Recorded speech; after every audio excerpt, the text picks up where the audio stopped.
제가 이제 사실 세종대 시대의 과학기술에 대한 이야기를 하면서 이 모든 이유 과학사 강의가 나온 제 학교에서 했던 그 대학원 수업에 김승덕 교수가 청강을 하셨어요. 우리 몸이 세계라면이라는 책을 쓰셨죠. 네. 김승덕 교수가 뭐 아픔이 길이 되려면 뭐 책을 쓰고 굉장히 유명해지셨는데 그 전이에요. 이 두 책이 다 나오기 전이었는데 제 책에서는 유천의 무정한 세계하고 그래서 모든 이유 과학사 강의를 이렇게 읽어보시고 이 수업을 들었었는데 이 수업에서 참 좋았던 부분이 바로 앞서 얘기했던 그 세종시대의 과학기술이었던 거죠. 그래서 거기에서 이제 이 김석 교수가 이제 굉장히 그 수업 시간에 정말로 열심히 듣는 교수거든요. 그러니까 막 질문 많이 하고 자기가 막 발제하고. 네, 교수님 수업에 교수님이 들어와서 들으시면 되게 부담스럽지 않으셨어요? 그런데 사실은 저는 그렇게까지 부담스럽지 않았는데 대학원생들이 너무 부담스러워하는 거예요. 그렇게 그럴 것 같아요. 그래서 이제 시간이 3시간이잖아요. 그럼 1시간 반은 이제 발제하고 뭐 하는데 김석 교수가 계속 자기가 발제를 하겠대요. 아, 너무했네, 교수님. 그래서 제가 부탁을 드렸어요. 1시간 반만 참여하시고 뒤에 1시간 반은 나가시라. 숨 좀 쉬어야지, 학생들. 예. 그래서 이제 그 김석 교수님이 이 세종시대 과학기술에 대한 얘기를 듣고 자신의 책에 우리 몸이 세계라면에서 그 한약 집성방 얘기를 거기다 이제 집어넣으셨어요. 그래서 개인적으로 만나서 얘기를 많이 했는데 그때 그 얘기를 하더라고요. 정말 이 과학사 수업에서 이런 면에서 상당히 도움을 받았다라고 얘기하면서 이분이 얘기하는 게 뭐냐면 지식의 생산이라는 것. 그러니까 지식 생산 이렇게 얘기하면 사실 30년 전에는 우리가 뭐 지식 생산 이런 말을 쓰지도 않았어요. 그냥 과학기술은 당연히 그리고 수입하는 거죠. 네, 우리가 만드는 게 아니었다는 거죠. 예, 그러니까 역사적 맥락에서 어떻게 만들어지고 이런 거라는 생각을 못한 거죠. 그러니까 여기서 이제 우리 몸인 세계라면에서 그런 질문들을 많이 하잖아요. 정말 우리 몸에서 필요한 지식이 뭐냐, 뭐 옳은 지식, 올바른 지식은 어떻게 생산되느냐 이런 얘기를 하거든요. 근데 저는 이게 과학을 문화로 보니까 생산의 과정뿐만이 아니라 유통의 과정이 있죠. 그리고 재생산하는 과정. 이런 것들이 정말로 다 중요하거든요.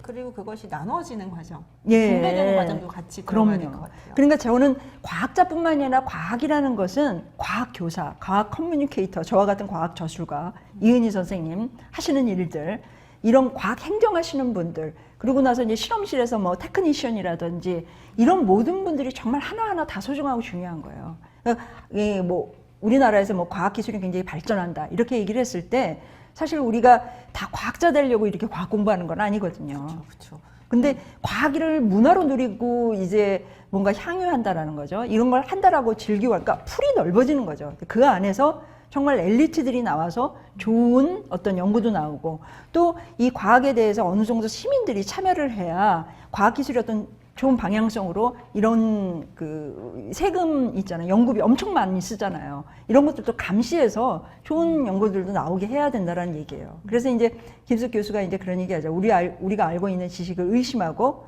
그 다음에 새로운 맥락에서 재생산해야 된다.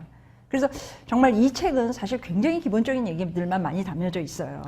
그렇는데 이제 정말 후속작으로 얘기를 하면 이 우리 몸의 세계라면의 그 뒤쪽에서 나오는 우리 지식 생태계에 대한 이야기를 하는데 그 지점이 굉장히 좋았거든요. 그러니까 지금 저도 이제 학계에 몸을 담고 있는데 우리가 이제 이 지식 생태계가 그다지 그렇게 좋지가 않아요. 그러니까 이 지식이라는 건 기본적으로 우리 토양에서 우리 일상생활에서 경험한 것들을 연구자가 이론화하는 거거든요. 일상생활을 이론화한다 이런 얘기가 있잖아요. 그러니까 지식 생산이 어떤 맥락에서 만들어지는가를 굉장히 검토해야 될 필요가 있는 것 같아요. 사실은 생태계라는 건 기본적으로 공존하고 같이 순환해야 되는데 너무 경쟁만 하시는 것 같은 생각이 조금 드는데요. 네. 그래서 정말 우리 사회가 변화해야 될 것들 이런 것들이 굉장히 많다라는 생각이 들고 특히 제가 이제 식민지 시기를 연구했기 때문에 여기 이제 혼일 강리 역대 국도 지도 이게 우리가 이제 15세기에 정말 세계의 중심이었거든요. 그리고 나서 식민지 지배를 받는 그거예요. 그러면서 이제 이 20세기가 들어서 현대의 과학기술이 융합되고 식민지 산업화 전쟁 이것들이 굉장히 문제가 있다. 사실 30년 전에는 사실 과학기술이 산업화되고 근대화되는 게 너무너무 당연했어요. 그랬는데 지금 이제 기후변화라든 여러 가지 문제가 나오잖아요. 그렇죠. 그러면 정말 인류가 발전하는 어떤 방향이 산업화 근대화가 정말 문제가 많다라는 걸 알게 됐죠.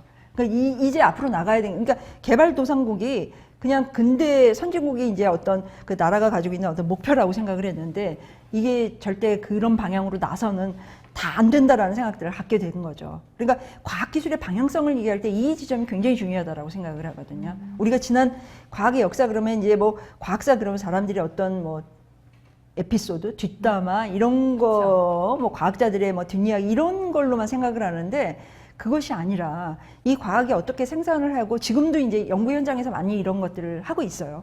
근데 이제 우리가 10년, 20년 후에 어떤 과학 기술을 하고 어떤 세상에서 살고 싶은가?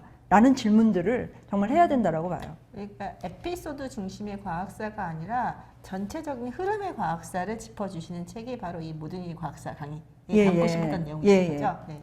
그리고 나서 우리가 중심인 거죠. 한국이 중심이 돼서 한국 사람들이 오히려 서양을 유럽을 상대화시켜가지고 그 과학혁명이라는 것을 이제 질문할 때도 그러죠. 유럽에서 왜 과학혁명이 나왔는가? 유럽 사람들은 왜 과학이라는 지식을 생산했는가?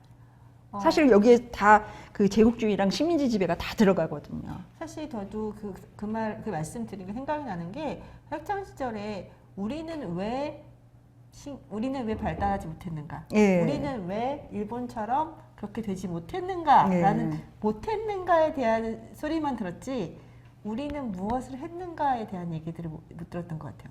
그러니까 저한테 사람들이 한국에서 과학자로 내세울 만한 사람들이 누가 있느냐 이런 질문들도 굉장히 많이 하거든요. 뭐 저는 세종이다 막 이렇게 막 얘기하고 이제 훈민정음을 창제했고 이렇게 얘기하고 외국에 가면 한국에서 정말 유명한 과학자가 누구야 이런 식으로 물으면 항상 거기에서 어떤 열패감이 있다라고 생각을 해요. 네. 항상 왜냐하면 교과서에서 나왔던 모든 과학자 이름은 외국인 이름이었거든요. 한국인 이름이 들어간 거 극히 없었고 또 가끔 들어봤다고 하더라도 지나친 그런 민족주의랑 범벅이가 나왔기 때문에 사실 불편했던 건 사실이었거든요. 근데 그걸 넘어서는 그러니까 우리 것을 너무 자랑스럽게 뭐 내세운다기보다는 최소한 주체성을 가지자. 거죠. 그러니까 유턴의 무정한 세계 사실을 그 책이 나왔을 때 사람들이 뭐 알라딘 댓글에 뭐 고구마 10개 먹은 것 같다. 되게 답답하다. 그러니까 우리가 막 수탈된 거 막 이런 것만 이렇게 쓰고 정말 안타까운 현실들을 이렇게 보여주니까 굉장히 답답하다 이런 얘기를 하는데 사실 제가 이런 그 과학사 책을 쓸 때는 그 얘기를 하고 싶었던 것 같아요. 어떤 답답하게 하고 우리가 굉장히 이제 뭐 자기 연민을 자아내고 이런 것이 아니라 아픈 역사지만 우리가 그걸 인정하고 돌아봐야 한다라는 거죠. 그리고 사실 우리가 잘못한 부분이 있고 우리가 잘못하지 않은 부분이 있어요. 사실 우리가 잘못한 것이 아니라 일본 제국주의 침략한 일본이 잘못을 한 거죠.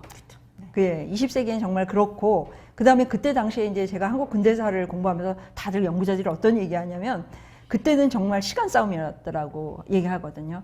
그러니까 우리가 굉장히 뭐 일본 같은 경우 명치유신 전에 굉장히 난항이라든지 번역소를 설치해가지고 외국 문문을 받아들일 수 있는 토형을 만들어냈는데 그 20세기의 한국 조선 상황이 그렇지 못했죠. 그러니까 아주 급박하게 돌아가는 상황에서 사실 침략을 당할 수밖에 없었고 대처를 제대로 할 수 없었던 그런 거죠.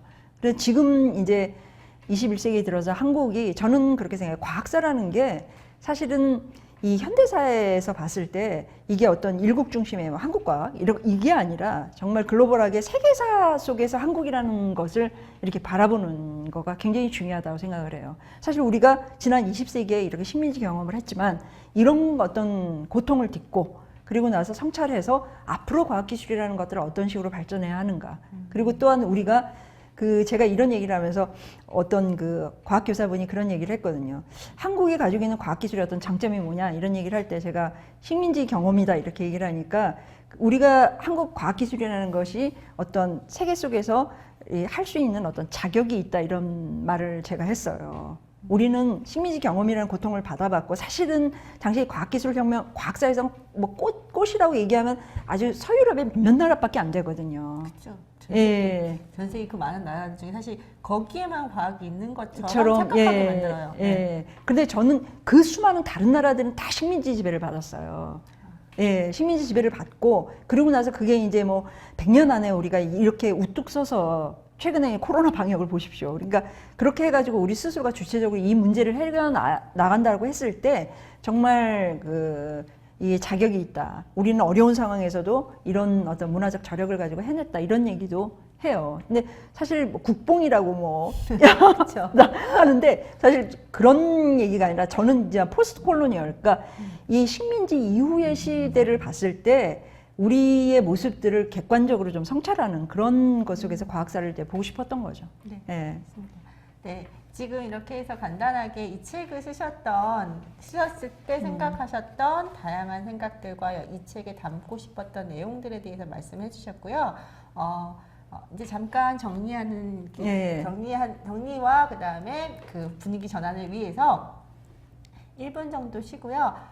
그 이후에 제가 이제 계속 둘이 토크를 나누면서 제가 궁금했던 내용들도 작가님께 질문을 드리고, 그리고 지금 댓글창에 통해서 몇 개의 질문이 올라왔거든요. 그 질문에 대해서도 답하는 시간 가지도록 하겠습니다. 잠시 후에 뵙겠습니다.